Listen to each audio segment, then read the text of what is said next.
I had that fixed up. There we go. It's been a long ass day, my friends. Wow.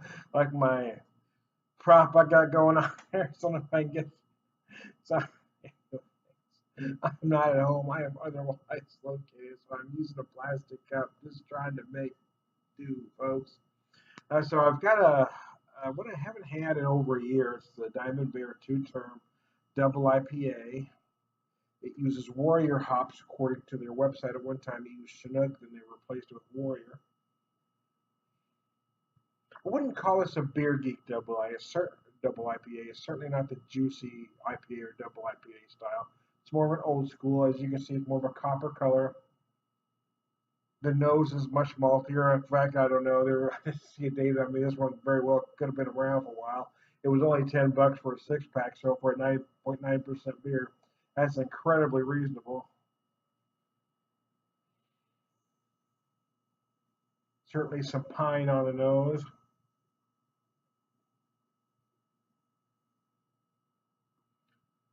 Oh yeah, there we go. Yeah, it's all right. I like it. I've had it several times. I've had it from the brewery. I've had it in bottles.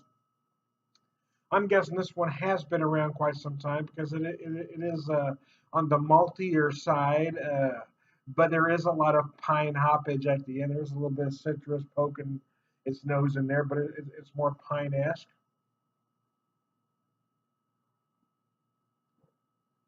It's certainly not undrinkable, but hopheads and only trendy craft beer drinkers, it wouldn't do much for them. I don't mind the extra malt. I don't mind when a beer like this sits for a while and evolves. Some like to use the term degrades. I don't like that term. I don't think it really applies.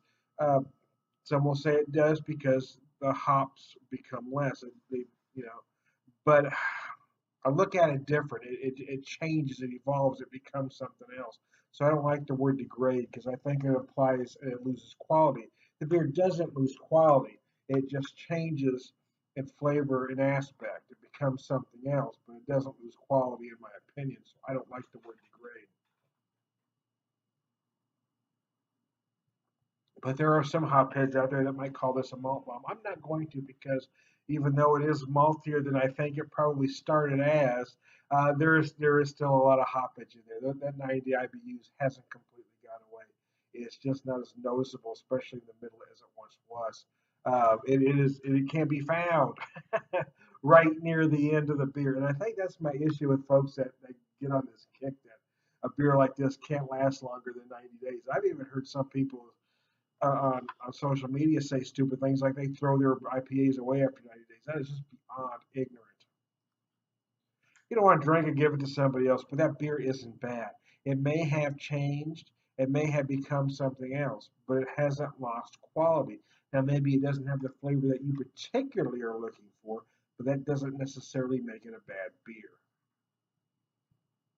But it is kind of one of those pretentious, there's a certain group of craft beer folks. When they say it to each other, they all think they're cool, right?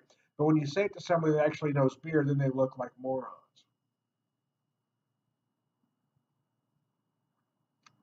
And every time I mention something like that in a video, I get a thumbs down from one of these candy ass bastards that don't have the guts to disagree and leave a comment. So anyway, oh mercy, I've had a day, man. I may be a little tense, so I'm trying to have a beer and a wine now. I like Diamond Bear. They're kind of an underrated brewery. I don't know if they do anything that really knocks it out of the park, but they do a lot of things that are just good. To use a baseball metaphor, they play small ball real well and enough to win several games. They are a contender. I think they get overlooked because there are trendier breweries out in Little Rock now. They were out there at North Little Rock now, but I believe they were the first in that neck of the woods, and there are several out there now. There's a lot of trendier breweries that are stealing current thunder. But they've been knocking out some great beer for a long time, and they really shouldn't be overlooked. And I'm not a trendy craft beer drinker, I'm not a ticker, I'm not a whale hunter. I'm just a guy that enjoys craft beer. And wouldn't it be great if we all just did the same thing? Hey, I'm Tom the Beer Whisperer, and I'll talk to you later.